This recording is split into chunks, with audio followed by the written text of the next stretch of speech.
जैन राजेशी महाविद्यालय अलवर में हिंदी व्याख्याता के पद पर कार्यरत हूँ और अपने पिछले वीडियो में मैंने सुमित्रा नंदन पंत की कविता बापू का अध्ययन करवाया था। सुमित्रा नंदन पंत का विस्तार पूर्वक परिचय मैंने अपने पिछले वीडियो में दे दिया था। अब हम सीधे ही उनकी दूसरी कविता प्रथम रश्मि के विषय में अध्ययन करेंगे। सुमित्रा नंदन पंत, ये तो सभी को पता है कि प्रकृति के सुकुमार कवि कहे जाते हैं, क्योंकि उनकी कविताओं में प्रकृति का चित्रण अधिक से अधिक दिखाई देता है।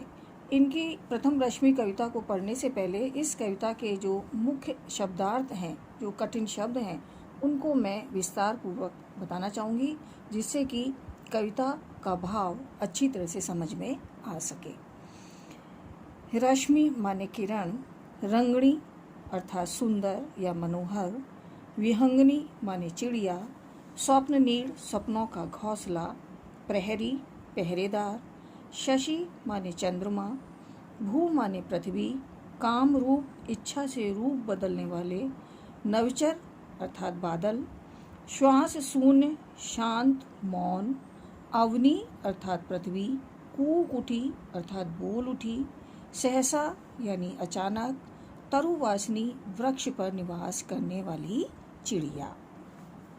अब हम प्रथम रश्मि कविता का विस्तार पूर्वक भावार्थ इस प्रकार करेंगे। प्रथम रश्मि का आना रंगनी कैसे तूने पहचाना, कहाँ कहाँ है बाल विहंगनी पाया तूने यह गाना, सोई थी तू स्वप्न नीड़ में पंखों के सुख में छिपकर, ऊँग रहे थे घूम द्वार पर प्रहरी से जुगनू नाना, शशि किरणों से उतर उतर कर भू पर काम रूप नवचर, चूम नवल कलियों का मृदमुख सिखा रहे थे मुस्काना, स्नेहहीन तारों के दीपक श्वास शून्य थे तरु के पार, विचर रहे थे स्वप्न अवनि में तमने था मंडप ताना, कूक उठी सहसा तरुवासनी गातु स्वागत का गाना, किसने तुझको अंतर्यामिनी बतलाया उसका गाना। इस कविता का परिचय थोड़ा सा मैं बताना चाहूँगी कि प्रकृति के सुकुमार कवि पंत ने प्रकृति की छटा के बड़े ही मनोरम चित्र अपनी इस कविता में अंकित किए हैं।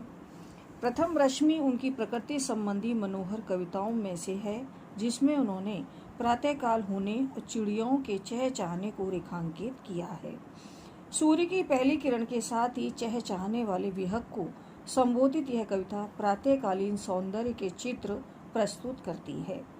कवि अपनी रहस्यवादी भावना को व्यक्त करते हुए विहग से पूछता है कि उसे सूर्य उदय होने का पता कैसे चला कि उसने चहचहाना शुरू कर दिया। ये प्रकृति की माया है कि जैसे ही रात समाप्त होने को होती है, सूर्य निकलने को होता है, तो पक्षी अपने आप चहचहाने लगते हैं। इस रहस्य को कोई नहीं जानता। इस कविता में पंत जी की यही रहस्य भावना व्यक्त हुई है। तो प्रकृति का आलंबन रूप में मनोहारी चित्रण हुआ है। कविता की भाषा बहुत ही सरल और कोमल है। प्रथम रश्मि का आना रंगनी कैसे तूने पहचाना, वो विहग अर्थात छोटी सी चिड़िया को संबोधित करते हुए रहस्यवादी भावना को बताते हुए पंत जी ये पूछते हैं कि हे छोटी सी रंग बिरंगी चिड़िया, कि सूर्य उदित होने वाला है, प्रातःकाल की बेला होने वाली है, ये तूने कैसे पहचान लिया, कहाँ कहाँ ये बाल विहंगनी पाया तूने यह गाना, और तू प्रातःकालीन उस सूर्य के स्वागत में जो चहचहाना शुरू करती है, हे छोटी सी चिड़िया, तूने ये जो गाना है ये कहाँ से सीखा।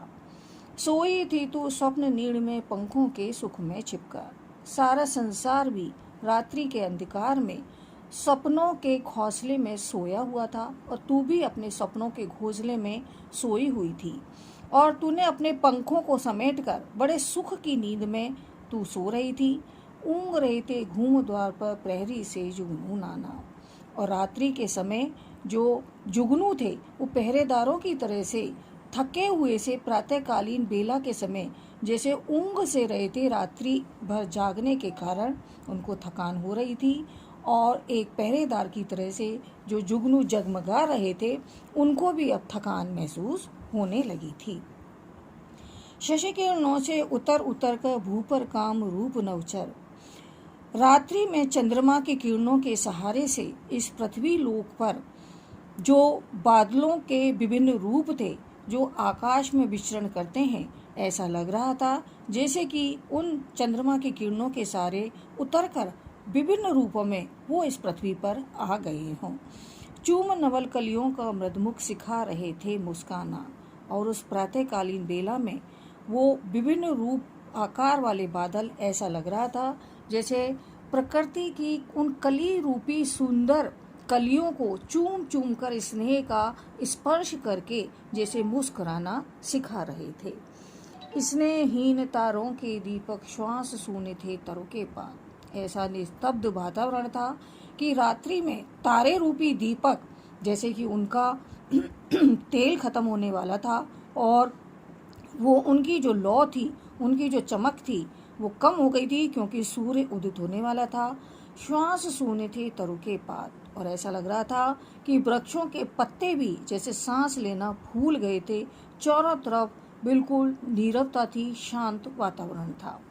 विचर रहे थे स्वप्न अवने तमने था मंडप ताना, और इस पृथ्वी पर चारों तरफ अंधकार ने अपना जैसे मंडप तान रखा था, और संसार के सारे प्राणी जैसे स्वप्न लोक में रात्रि के समय में विचरण कर रहे थे। ऐसे एकांत वातावरण में, ऐसे शांत वातावरण में अचानक कुकुटी सहसा तरुवासनी, पेड़ों पर निवास करने वाली हे छोटी सी चिड़िया, तू अचानक चहकने लगी। गा तू स्वागत का गाना, जैसे कि प्रातःकालीन सूर्य के उदित होने का तू स्वागत करने के लिए गाना गा रही है। किसने तुझको अंतर्यामी बतलाया उसको गाना। हे छोटी सी चिड़िया, अंतर मन की बात को जानने वाली, हे ईश्वर की शक्ति जैसे तेरे अंदर निहित थी, और उसने तुझको बता दिया कि प्रातःकाल होने वाला है, और तूने उसके स्वागत गीत गाना शुरू कर दिया। इस प्रकार उन्होंने एक नन्ही सी विहंगनी पक्षी के माध्यम से इस प्रातःकालीन बेला का बड़ा ही मनोरम और सुंदर दृश्य पंत जी ने हमारे सामने प्रस्तुत किया है।